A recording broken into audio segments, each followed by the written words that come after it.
This podcast shines light on strong and talented women who excel and persevere in life while bathing in abundant self love. So, if you're ready to keep it real, level up in all your inner work, creative business, and community impact, then you've come to the right place because we provide you with content that helps your soul glow and your mind grow. Thank you for pressing play. Let's dive in.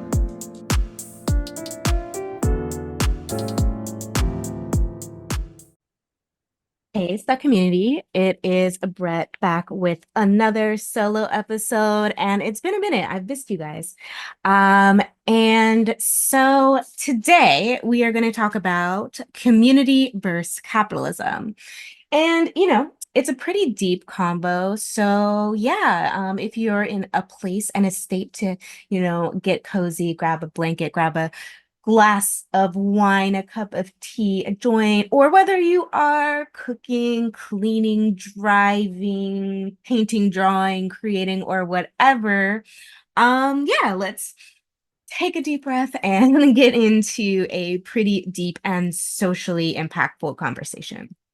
So, first, I kind of wanted to break down, kind of like piggybacking off of the last episode, that was somewhat about Gaza, a lot about gratitude. Like, what the heck does that have to do with, a global art organization that promotes self-love and art to girls of color in underserved community, through our art-driven programming, through our merchandise, through our books, and through our artwork, etc.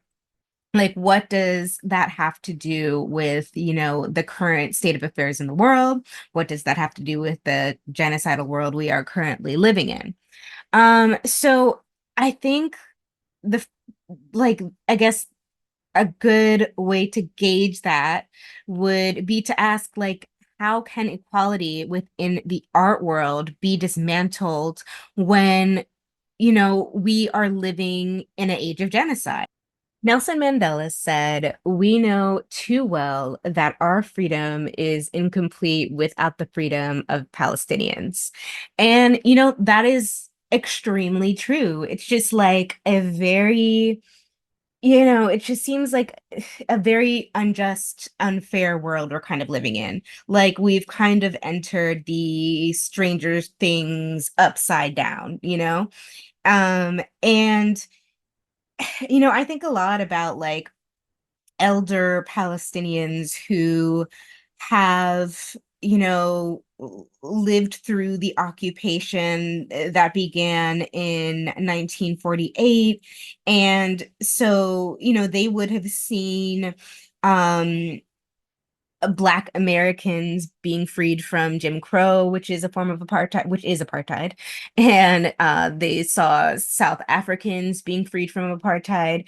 And, all with the hopes that, like, of course, that'll happen for us too, like, because why would it not? Everyone else in the world has that freedom, at least, we're not free in all ways, but, like, no one else is under as severe apartheid as Palestinians. So, just like, I think that puts things in perspective a little bit. But, I just question, like, how can inequality within the art world be dismantled when we, you know, are still okay with uh, Palestinians literally being massacred currently. Like, people of color are currently trapped in a area of land and not being allowed to escape.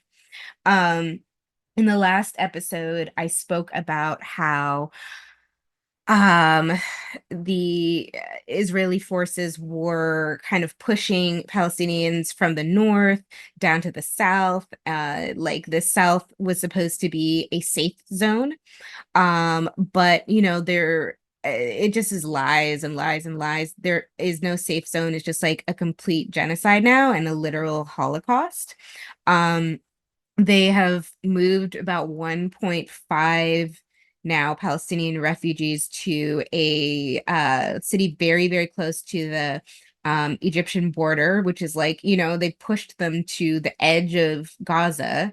and in a city called Rafah, and now they want to invade Rafah, like the refugee camps with tents, and where people have nowhere else literally to go because they are against the border wall. So, and then, like they've been attacking hospitals, besieging hospitals. They've been, and then in the north they've been going ground attacks, and when they've been looting like the homes of Palestinians, similar to like the Holocaust, when Jews had to just like leave their homes and all their possessions, and their possessions were taken by Nazis. Now Palestinians, all of their, goods and uh just like everything in their lives, their money, like their safes, their jewelry, their like all of their possessions, they were not like they don't most of the time they weren't given any notice before they had to like evacuate their homes or they would be bombed. So yeah, when the Israeli army then went in on ground, they like, they looted their stuff, stole like they've even stolen like their animals, their pets, etc. And now they're starving the Palestinian people, not allowing humanitarian aid to enter, although the International Court of Justice said it was indeed genocide, called it indeed a genocide, and ordered Israel to give Gaza humanitarian aid and food. Israeli citizens have, mainly like the settlers, have been blocking humanitarian aid from entering Gaza. And there's no way to get out of Gaza other than to head to the Egyptian border.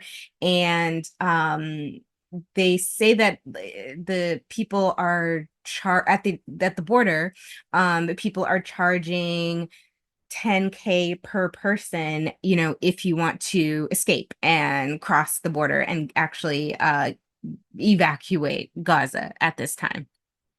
And most families do not have 10K per person. A lot of families lost everything they had, and they haven't a lot. And if they were working, it's like they don't have livelihood anymore because they can't go to work, they can't do anything. Everything's destroyed, infrastructure is ruined.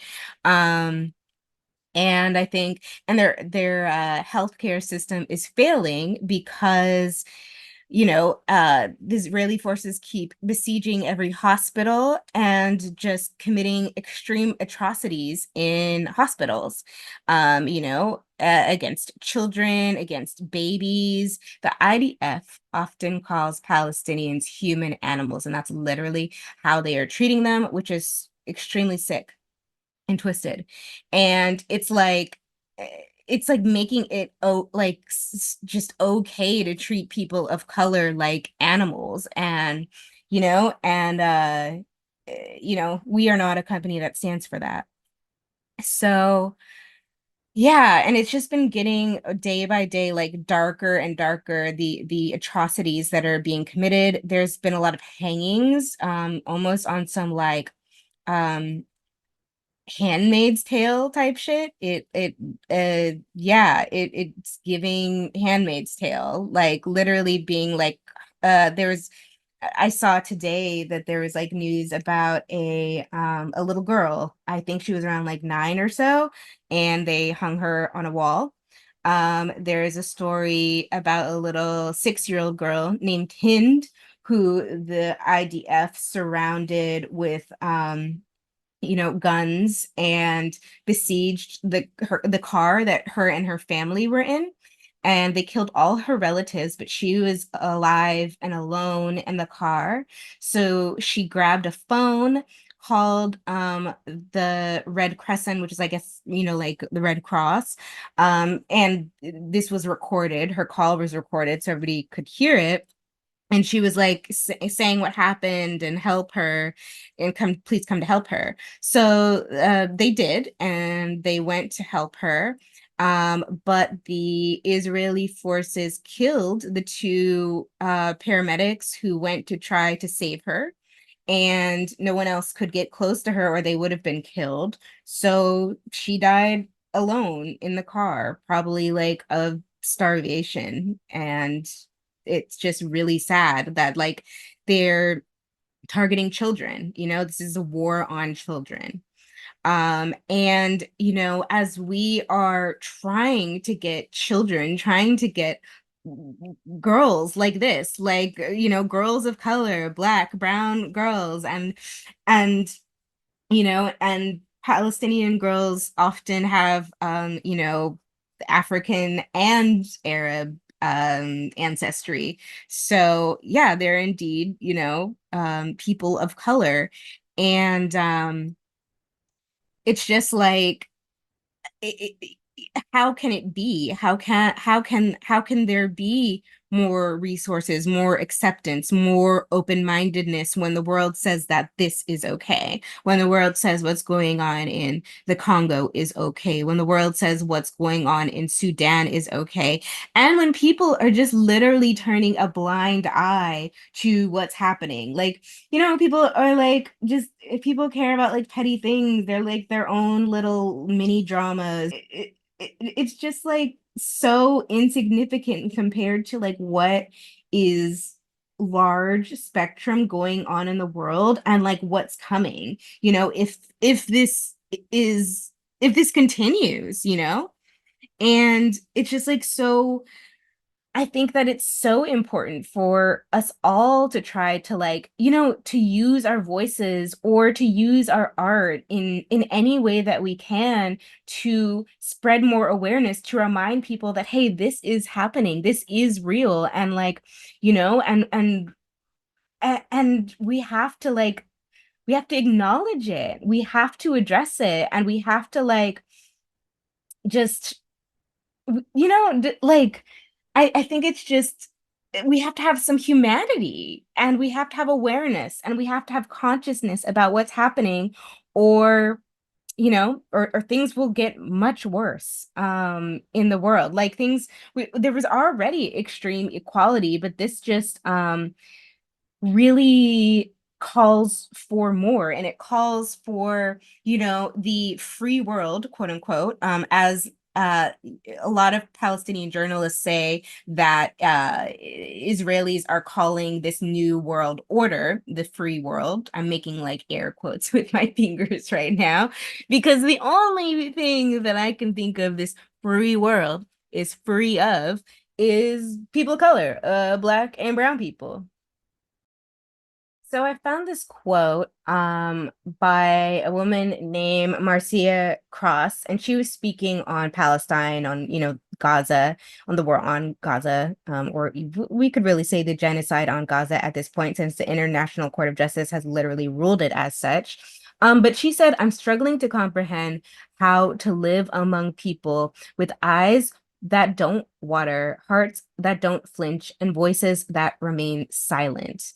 And that really like struck me, because it's exactly what I've been struggling with. I've just really struggled to understand on a day-to-day basis how this cannot be on the minds and hearts of people. Like, yeah, of course, we can't obsess over like every inch of like what is going on in the world and like neglect our lives or neglect our self-love or self-care, or the importance of our individual work. But there's a point when we need to like wake up as a society and as a culture and as a community and come together and stand up, because like if there isn't power in the people, power to the people, like what do we have? We're under an oppressive and very fascist government at this point.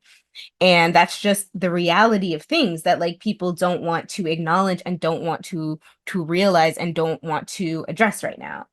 And the thing that's like just so it's like baffling, I guess, a bit, is that like I guess the world has this image of ignorant Americans, and I would say rightly so most of the time. But the thing is, it's just like in America, everything is hidden from us. We aren't given real news. We're given fake news. It's literally like living in the Truman Show. So everything about Palestine, that was told to people in America was a complete lie. And just I guess for a little background on like the reality of what's happening, I feel like this has been like everything that is happening now has been like escalating slowly to this point since 1948, and it's been like, a plan probably since even before that.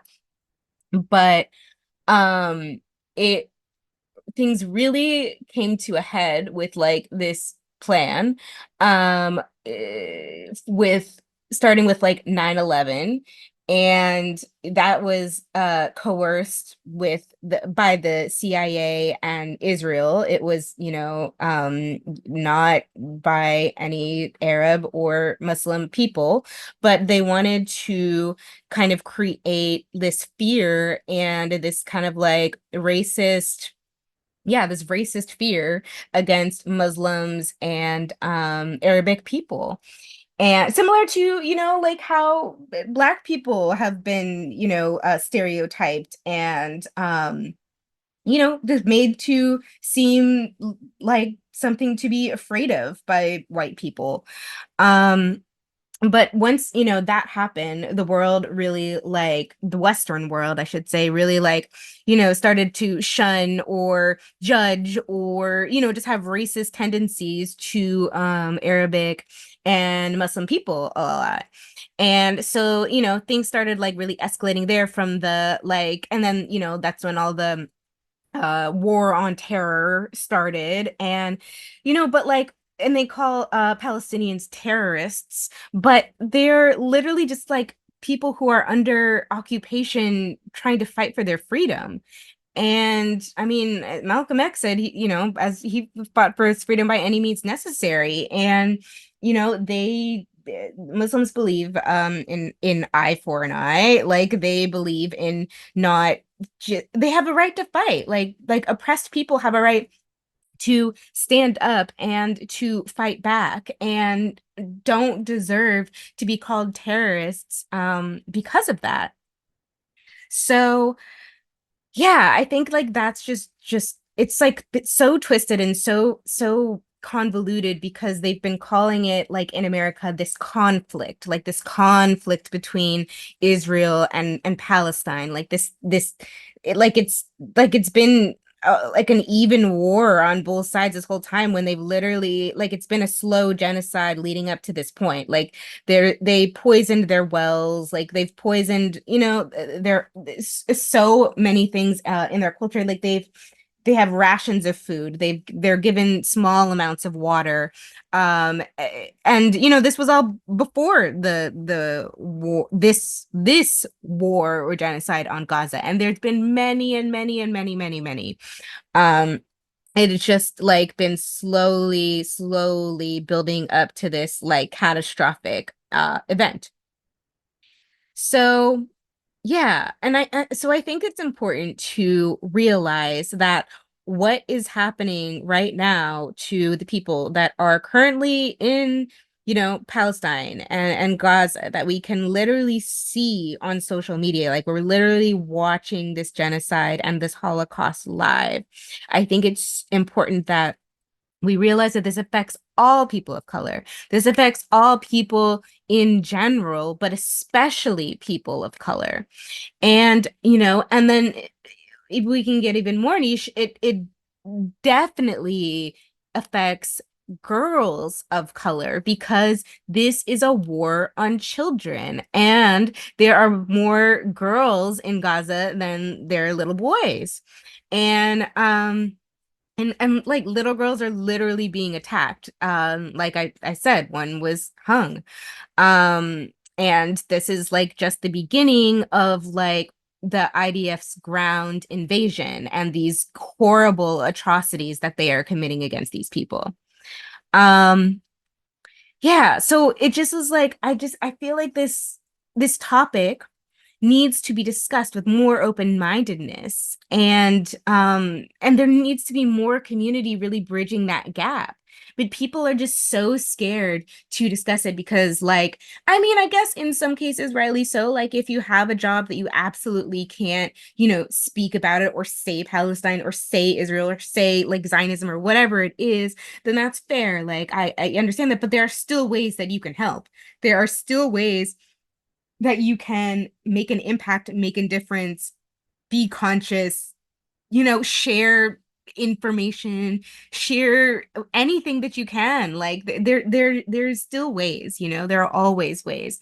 Like some people don't like to, use their voice like I'm doing to speak out, and that's okay. Some people use their artistry, their paintings, their drawings, their poems, their music, their whatever it is, their dance to express. But whatever it is, we all need to be doing a better job at like raising awareness, because if everyone just falls asleep to what's happening, then by the time similar issues come circle back to America, which they will, and just the Western world in general, people are just going to be caught off guard and not know what to do, where to go, who to turn to, what community will support them.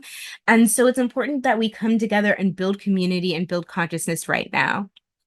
So I've been taking a lot of time to research some freedom fighters from Palestine, because if you think about it, Palestinians are one of the most profound examples of freedom fighters we have, since they have been fighting for their freedom since their first genocide, Nakba catastrophe in 1948. So from generation to generation, they have like been trained as freedom fighters. They've been trained to stand in their steadfastness on their land. They've been trained to, say, we teach life.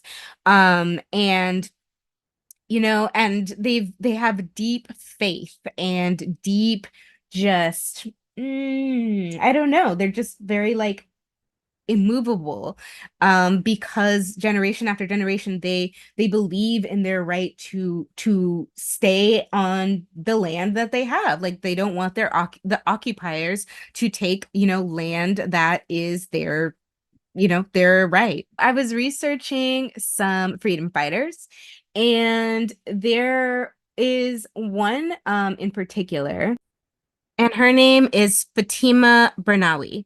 And she was actually the first freedom fighter to be arrested by the Israeli occupation forces for, an attack.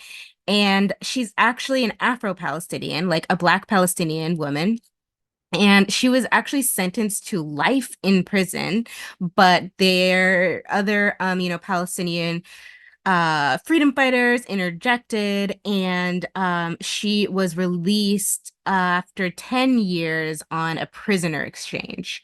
And so she's spent a long life of just freedom fighting for her life. And I think it's important to note that there is a heavy, representation of Afro-Palestinians within their community. Like, there are Africans from excuse me, there are Africans from Nigeria, Sudan, Senegal, and Chad, within Palestine that have been there since about, well, they say since the, Ottoman Empire, but I think it was before then.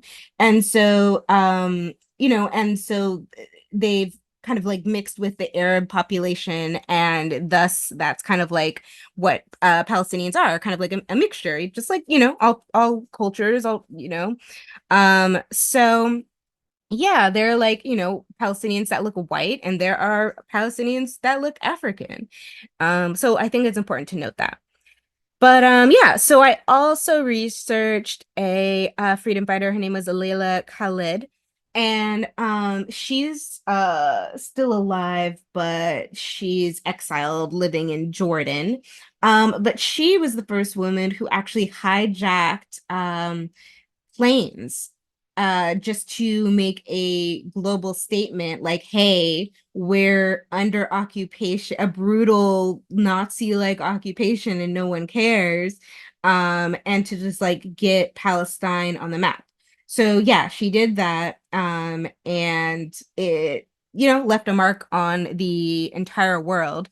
I think a lot of Palestinians kind of like or not a lot, but I would say like a few probably feel some type of way because like that led to in some cases Palestinians being viewed in a terrorist kind of light due to the hijacking, but it was really just to like spotlight, what's happening there and to like say that, hey, we need help. Hey, this is very serious. And they didn't like, it's not like they killed anybody, on the flights or whatever. They just literally hijacked the planes and the people were held hostage for a bit and then let go. Um, but yeah, so there are some very powerful freedom fighters, and there are very powerful freedom fighting groups that now exist within Palestine, and their resistance groups are really the only reason, like why they have a chance to like fight back, why they have some protection. So I think I'll also link this amazing YouTube news clip about Palestinian freedom fighters, like the groups of them, because yeah, I don't really want to go in detail on that, but this little series really broke it down extremely well. So I will link that below.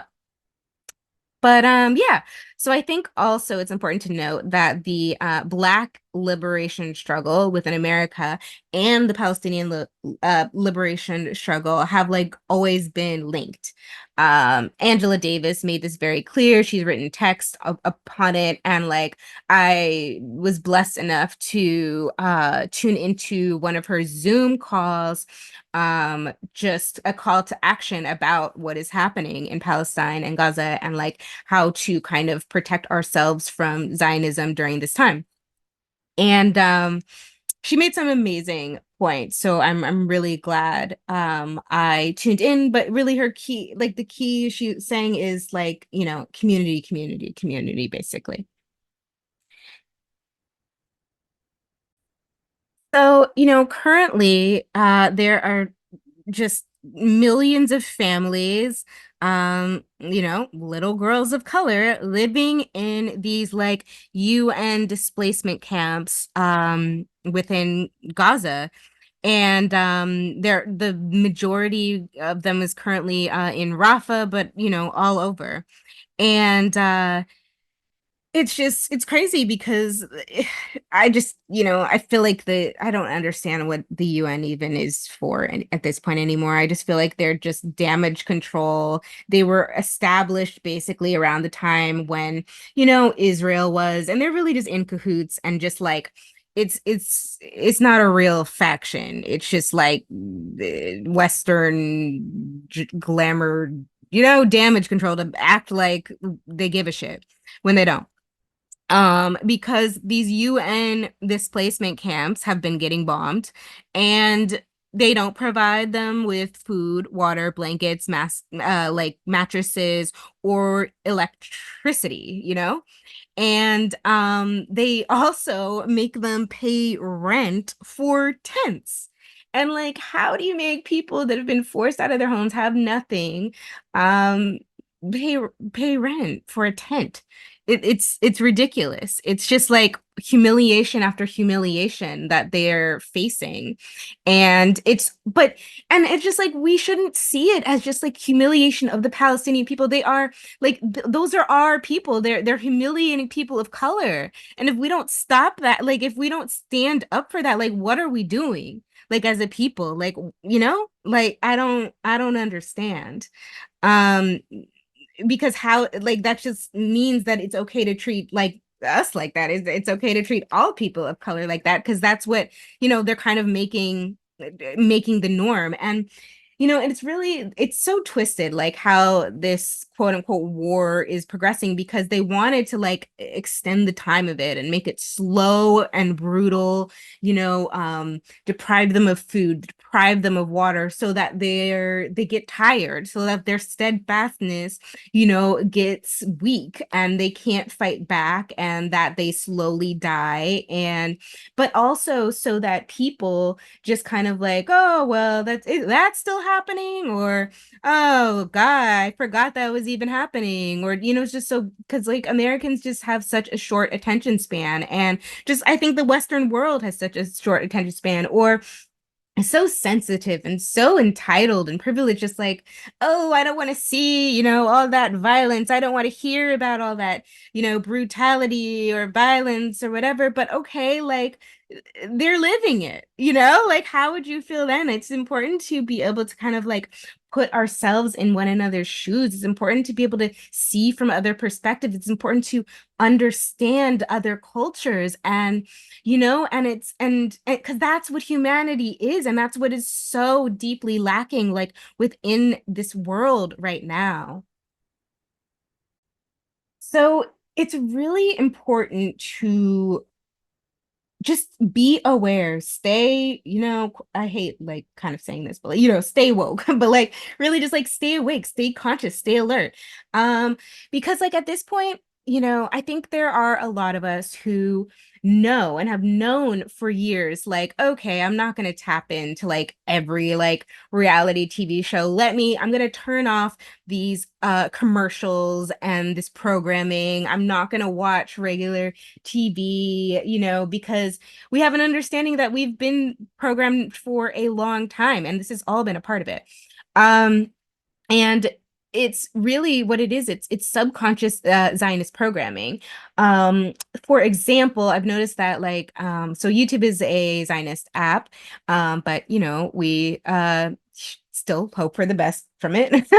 But I've noticed that there are if I'm just watching ad lists, I'm sorry, YouTube, if I'm watching YouTube with ads, the ads that'll pop up are often they're companies that are Israeli owned, Israeli backed, and like McDonald's,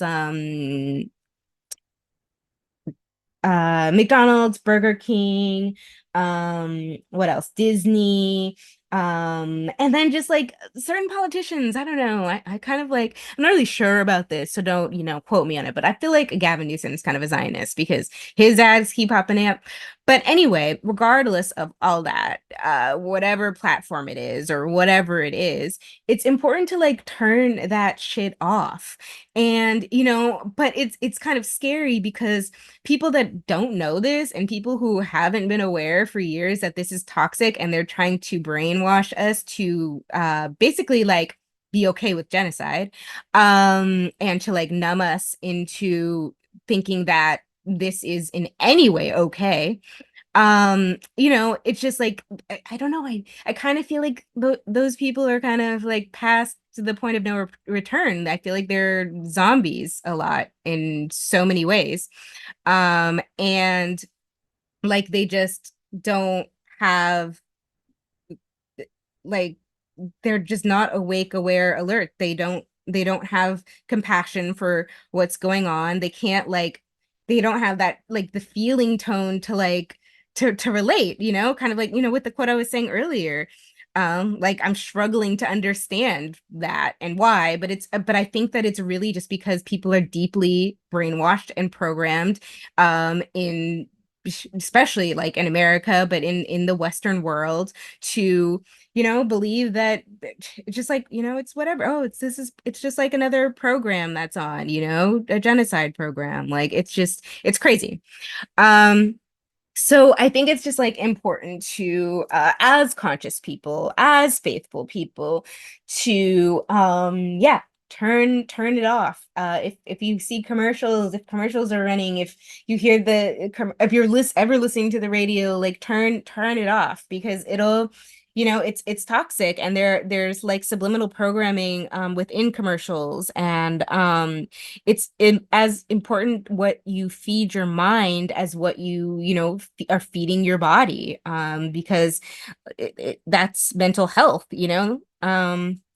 so I think that it's important to like consciously watch things, and to watch things that are going to educate you and enlighten you, and add in your growth.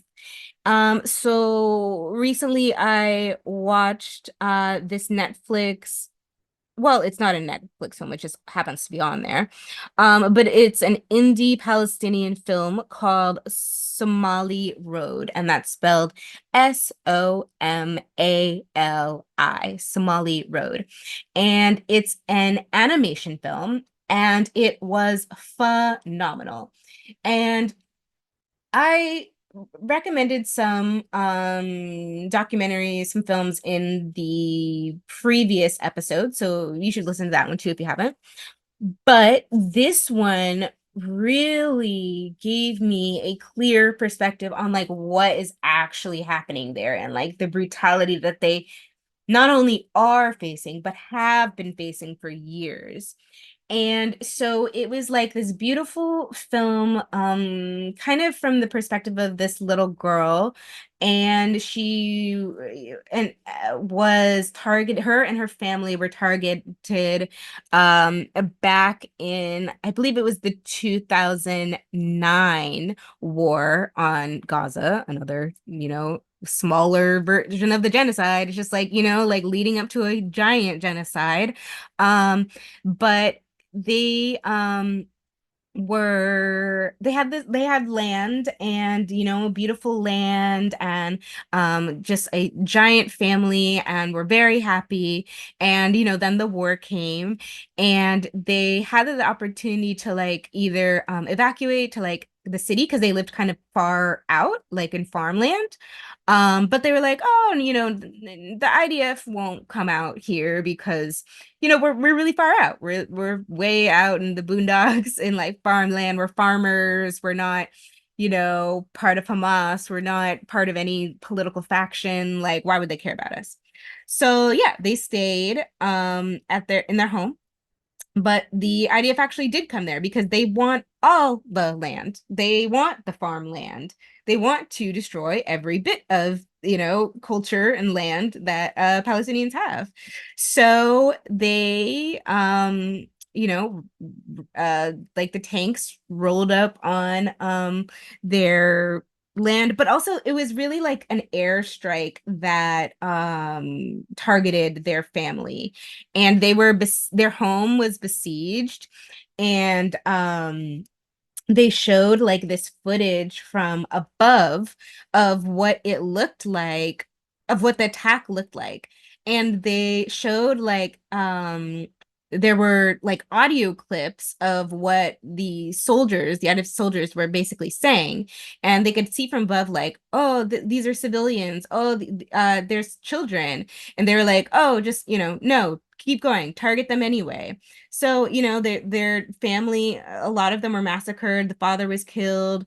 They like, yeah, there were their family was brutally killed. They bombed their home. The little girl whose point of view it's from, she was trapped like under rubble for a really long time. They thought she was dead, but somehow she survived. And it's crazy because like now this girl is I feel like she's probably like 19, 20, and she's going through the same thing again, you know?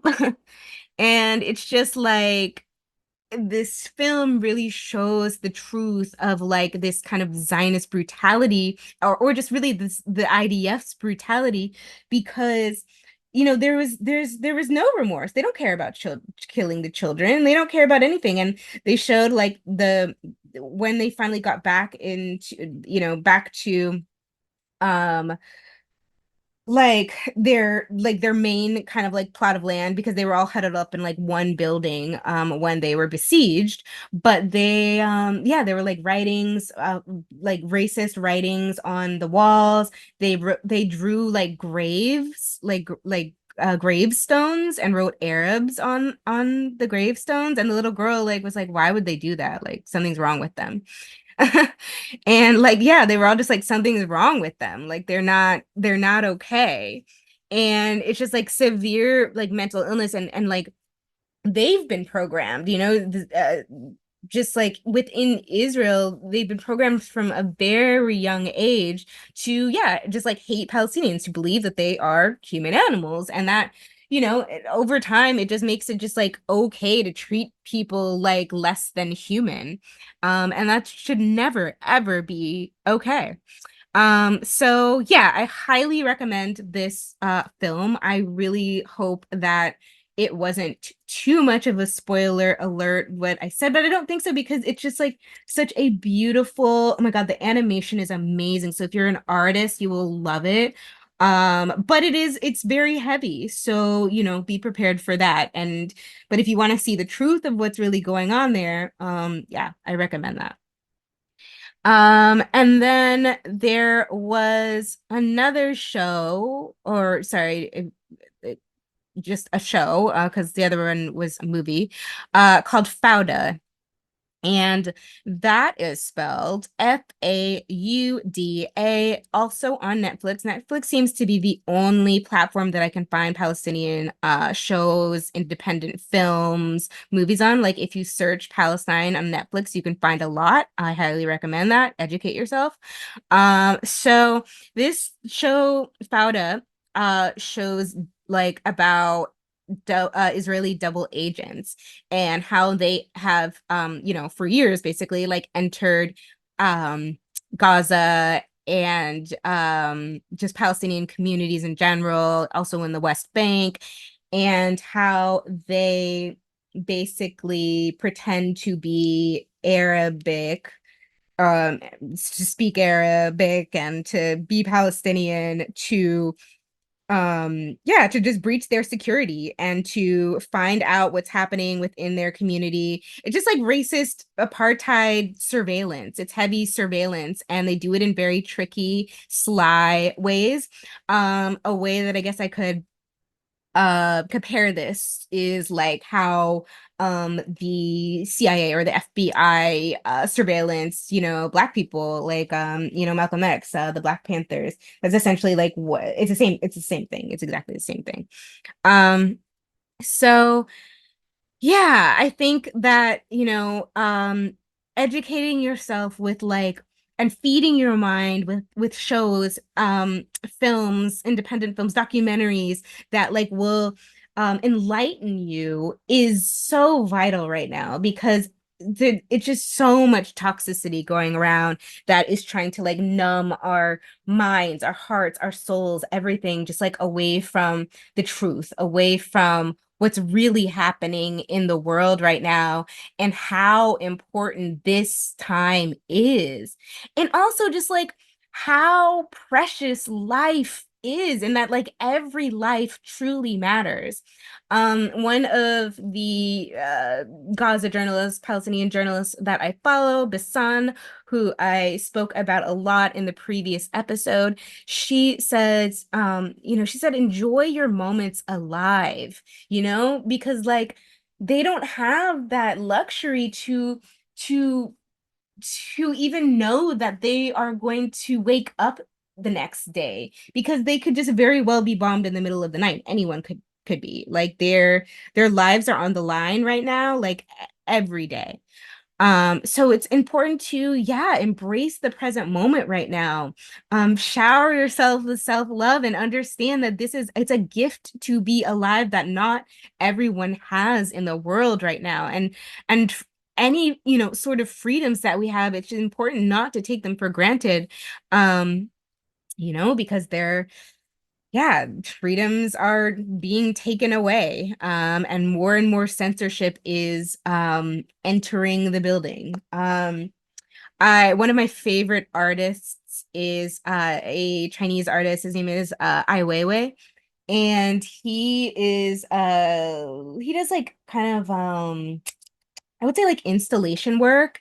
I first saw his work when I went to an exhibit of his on Alcatraz Island, and it was like just like a ton of different beautiful installations, and it was just about finding freedom in, in places that seem like, in places that are imprisoned. Like you can always find freedom even in your mind, even when you're in, a kind of like imprisoned state. But he speaks out a lot on censorship, and he has recently been speaking out on censorship in in the West, because he has been calling out the issue of Gaza, and he's actually exiled from China because he spoke out on the censorship there. But what he's saying is the extreme censorship that, is in China is no different from the extreme censorship that is now in the West. And it's like I wanted to say like that is now rising in the West, in the Western worlds, but it's here. Like, I mean, I am an example of somebody who has been canceled and shunned for speaking truth. And, I've been speaking about these issues for a very long time, and people just thought that I was like crazy, or thought that like I'm making all of this stuff up, like what's about to happen. And, and here we are. And so it's just like, yeah, it's just important to that we keep opening our minds, we keep freeing our minds, because like that's the only way we can free ourselves from anything. And that's, like the point Ai Weiwei makes through his art. So yeah, I think that like, oh gosh, the issue of surveillance is really like important, because I mean, Israel is kind of like the number one, they're like the highest I guess place of the surveillance. Like they know the most, they have the most technology. They have like these deep surveillance systems. And so much so that like the like police forces in America have been sent to Israel for training. um and like an example of this is in Atlanta, their police force and their police chiefs went to Israel and was like, "Oh, we like this. We like this, surveillance. We like what you guys are doing here." And that's how essentially ATL became like a cop city, because it's designed with Israel as the example. So, and the NYPD actually has a headquarters in Israel. So, yeah, and that's where they got like that with George Floyd, that like the chokehold or whatever, that came from Israel. There's like another thing, I believe it's called the Iron Fist. But it's like when what they would do is like straighten out somebody's arm, and then like they would like break that we use rocks or force to break their bones. And that was just like a normal thing that they just I was like, I wanted to say I hope they don't do it anymore now, but I've seen them still doing it. So it's just brutality. And just as this war keeps going, as the IDF keeps going, it makes brutality okay, and it also makes like it okay for our police forces to act with more force, to be more brutal, to continue to commit atrocities like George Floyd. And in fact, like there is a giant George Floyd mural on the apartheid wall that is in Gaza. And this separation wall or apartheid wall, whatever you want to call it, it is actually 2 times the size of what the Berlin Wall was. And it cuts through land and neighborhoods that, Palestinian lands and neighborhoods. So, some Palestinians still live within the Israel borders, and like for example, people that are in the West Bank within Israel are, well, I guess I don't know, it's I guess debatable whether that's, you know, quote unquote Israel or Palestine right now, but anyway, they're also trapped there. They're like in Gaza. And one of an activist, a freedom fighter, her name is Ahed Tamimi. She was saying that they live like in the West Bank. The beach is about 30 minutes away, but Palestinians aren't allowed to go to Israeli beaches. They have also separate roads that they have to drive and walk on. And they have to, the checkpoints aren't just like checkpoints that they like drive through. They're checkpoints that monitor their movement. So they're not allowed to leave. They're like trapped in these areas. And I think the worst part about it is like in like within the Israel borders, like for example, the city of Nazareth, like which was like a very holy city, is a Palestinian city, and it's the only surviving full Palestinian city, but it is under occupation. And so like in 1948, after like that first major genocide, that city, Nazareth, they made a deal. They struck a deal with the IDF, and were like, because it's a holy city, and they were allowed to stay. But there would be they would be like under heavy occupation still. So they are technically like Israeli, quote unquote, Israeli citizens, but they don't see it that way. They at all. And because if anything, they're like third class, and they're like they still have to go through checkpoints. They're, on within their own Palestinian city, and they aren't even allowed to protest what's happening in Gaza right now. So they're like trapped in Nazareth, seeing on the news like what's happening to their own people, unable to do a thing because they're trapped. So, like this is it's a very serious like situation, and like freedoms are really being taken away around the world for people of color, yet for some reason in America, we're acting like that ain't gonna happen to us. You know? And that's just wild to me. Because like I've been talking about on this podcast how I have been surveilled like for some years now, like since about 2020, after I started protesting for George Floyd, and I had a big social media presence due to STUK at that time. They started tapping because Instagram is now it's an actual Zionist app. Mark Zuckerberg is in fact a Zionist. So, if you put two and two together, like the most surveilled place in the world, which is Israel, if they own Instagram, then that is the most surveilled app. Like you should not be having like serious conversations through those DMs. Like, no. So yeah, and through that app, which I've said on this podcast, that people are like, "Oh, you're just crazy, Brett talking all those conspiracy theories or what the fuck ever." But no, through the app, like they were tracking my phone. I wasn't like my posts weren't working, and now it's all come out because like Palestinian whole networks of Palestinians have been like removed from Instagram, similar to our STUK account. And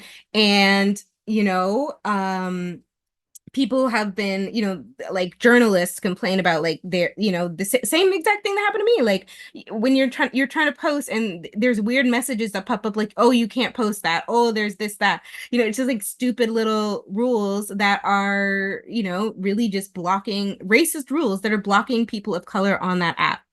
And yeah, so it's important to just like remain conscious that these things are real. This is not some conspiracy theory shit at this point. Like this is some real life, like this is actually happening. And I think it's hard for a lot of people to like understand like okay, like or oh, Zionist, woo, like what does that mean? Or like, why is that scary? Like, why is that a threat? Like, why is that, I don't like, because how would you, I mean, I guess until you've experienced it, you wouldn't understand. And I have a perspective of it, a very clear perspective of it, because years ago, I worked for this tech company that was Israeli owned, that I found out later was Israeli owned after I, started working there. And I had no idea what that really meant because like we're, the truth is hidden from us in America. But I soon quickly realized how it felt. Because in and I talk about this in the episode that's like the toxic workplace the toxic workplace episode. So you can listen to that a bit to hear my experience. But yeah, it was essentially the most racist job I've ever had. And it's like a racism that really cuts you to the bone because they humiliate and want to dehumanize you because you are a person of color and they see you as lower than them. So yeah, they kind of took every opportunity to try to like cut me down or humiliate me at that job. And it was yeah, a brutality that I never quite felt before. And I knew something was wrong with it and that it wasn't right. Like it just like the way it felt was like not okay. And and then I quickly like started learning that, oh, this is an Israeli company. Oh my God. I was like, oh my God, like what?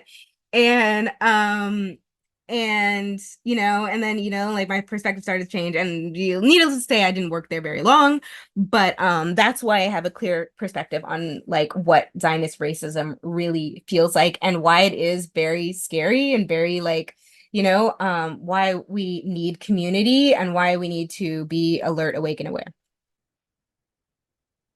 So I think until there's justice there, it's just like I don't see a clear path you know, to just doors being opened in the art world for little girls of color who will become, women of color in the art world. Like it's just like if anything, this is narrowing, the gateway for more opportunities. And it's just like it's creating more like closures within the system, and it is our responsibility to keep speaking out so that like more space can open up instead of like it being taken away, and so more minds can be opened up instead of like people shutting down or just turning a blind eye to what's happening.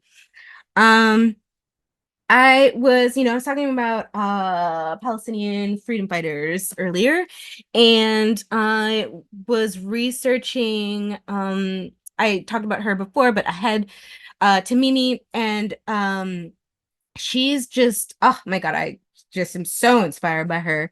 And she's been arrested twice now by the IDF, just for her steadfast stance like against the occupation. And she says that there's no justice under occupation and this court is illegitimate.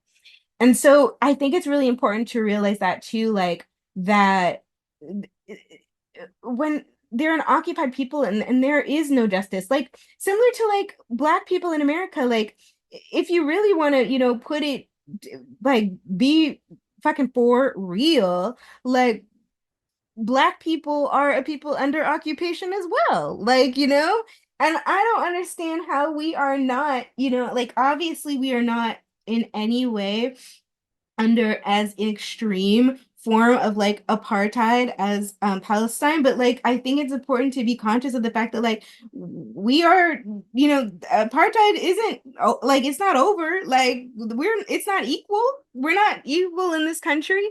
Like and it's important to understand that the courts here are also illegitimate. Like, and people get wrongfully convicted all the time just because of their race, just because of the color of their skin, and it's just unjust, but we need to like be conscious of that instead of like judging people, for these things happening to them versus it being, just a really fucked up system.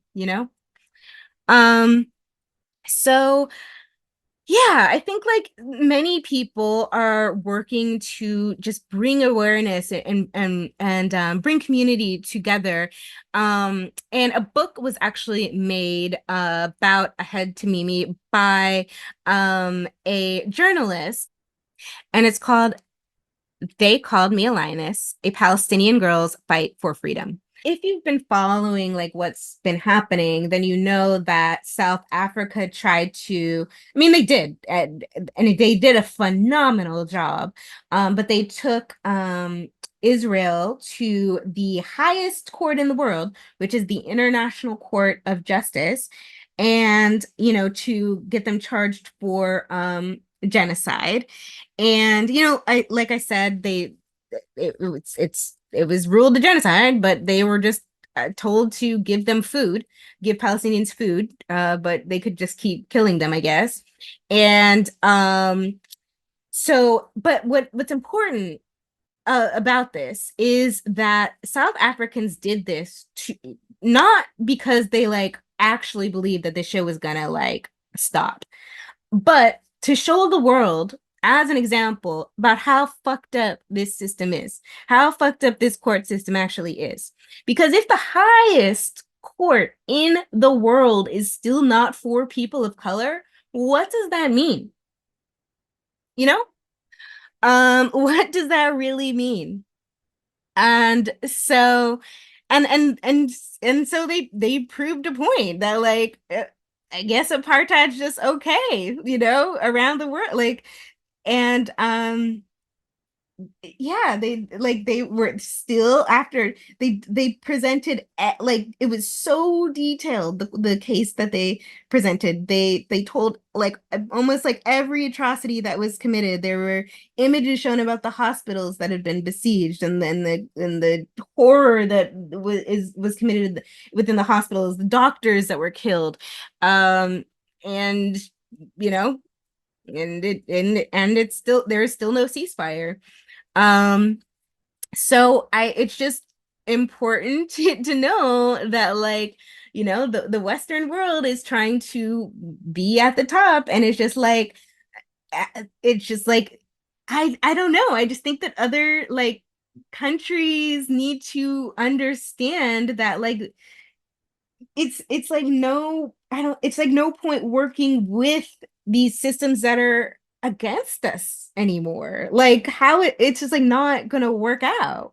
Like so it's, I don't know, it's just like something's got to give, like I just feel like nations of color need to come together and band together because the white Western world already has done that, and they're like, and there is no justice because of it. So, yeah, I guess so kind of like wrapping up, and but to piggyback off of the points that I made about like kind of like surveillance before, we recently joined Telegram, and we have a brand new broadcasting channel on Telegram. It's like just started, so but I will also link that below.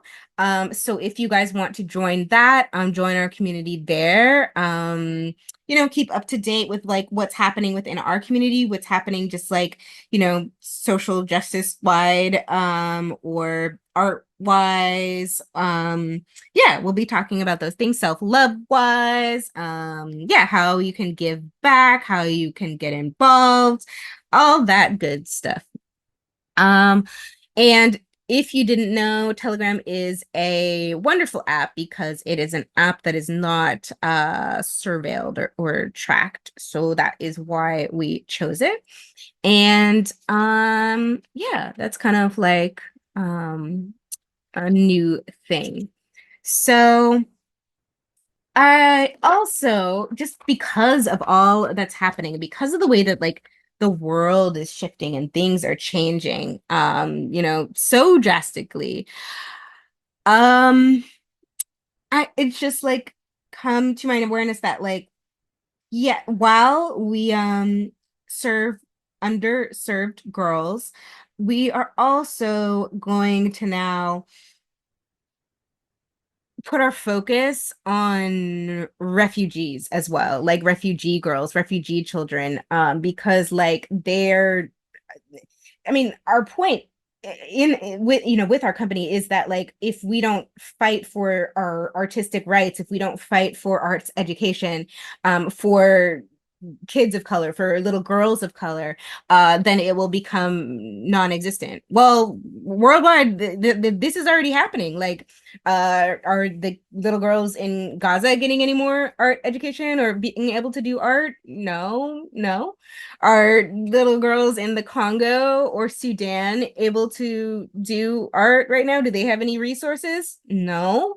So it's just like this is the point that we're making, like the world is shifting, the world is changing, and and it's important to understand that like we have to take action, whatever that action looks like for you. It's time to stand up, it's time to step up, it's like time to move. And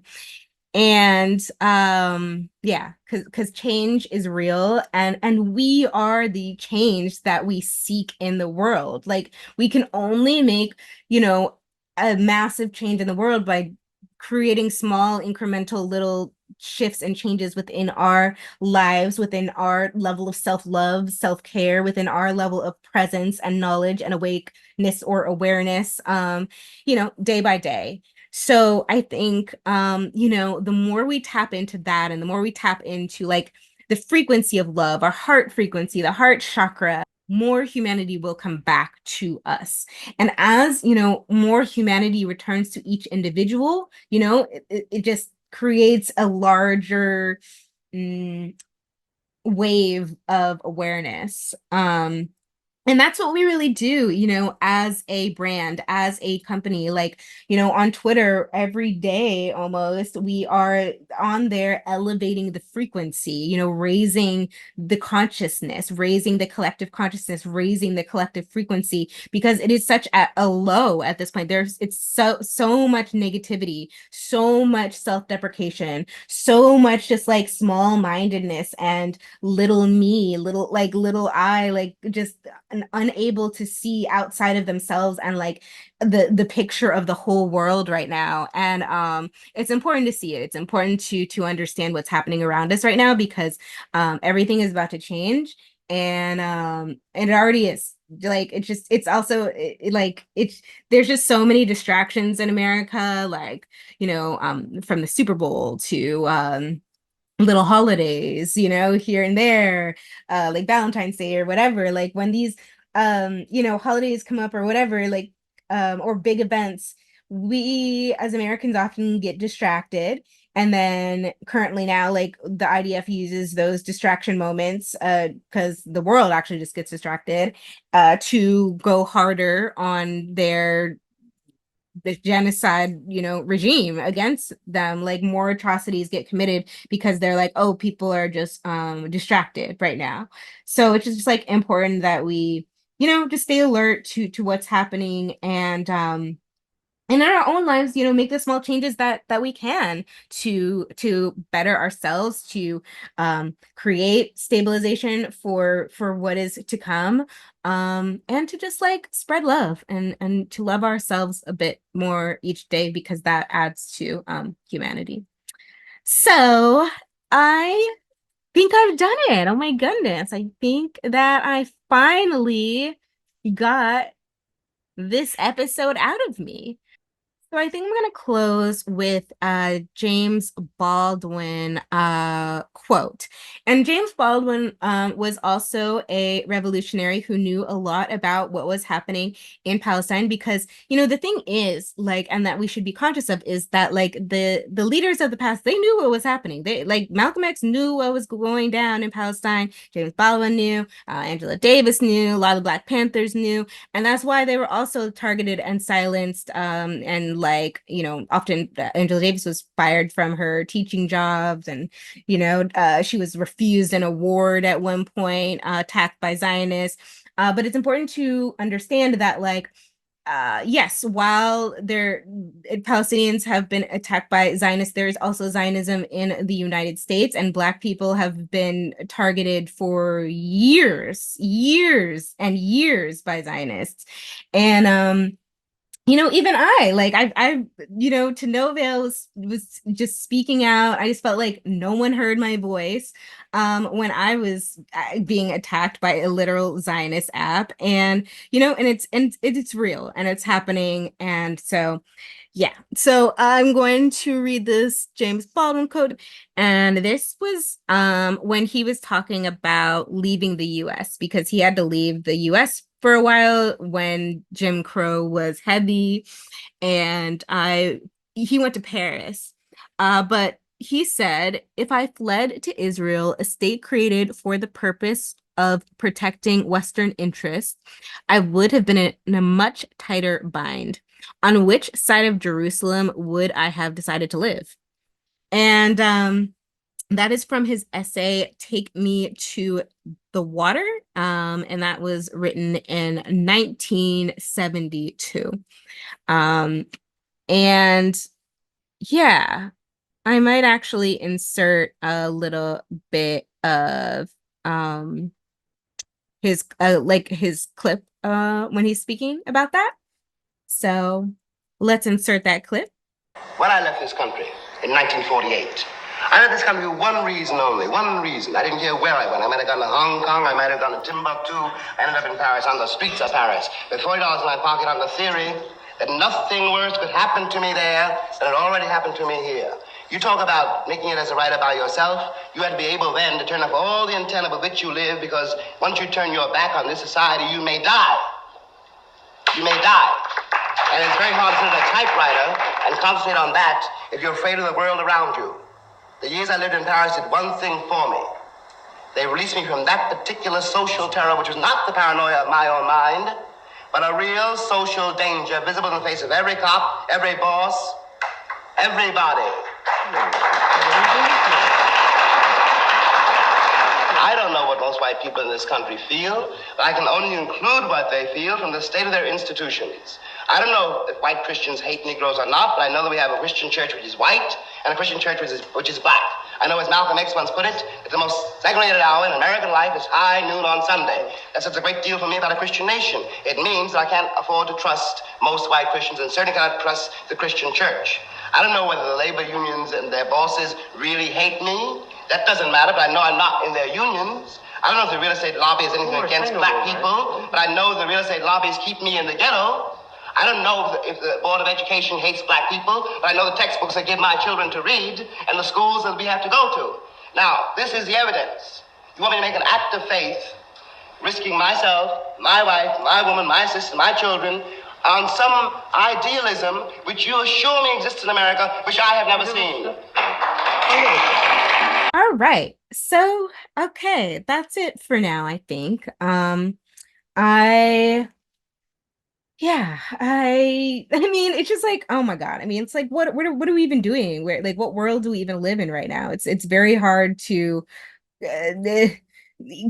create cohesive thoughts, let alone like, you know, a whole podcast like about this. But I hope it made sense. I hope it resonates with you. I hope it inspires you and motivates you to, you know, make a change in your own life, to share your voice, share your art, to take a stand, because, you know, I personally don't want to live in a genocidal world being a Black woman, and I hope you all don't either. So I'm gonna close with some affirmations. You are beautiful. You are intelligent. You are radiant. You are full of inspiration. You are full of light. You are the actual essence and the frequency of love within the very essence of your soul. You have a love that can never leave you. You have a light that can never leave you. And let love lead the way. Lead with love during these times, and let's persist as we resist together. So until next time, I love you guys. Bye.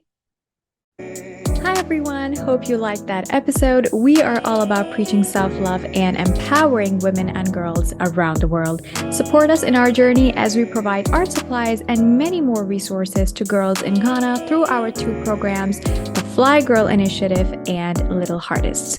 We are also working on hosting more Color for a Cause events, as well as our No Filter school tours. Your help will enable this organization to work on bettering the lives of people around the world. For more information, visit our website www.stukdesigns.org.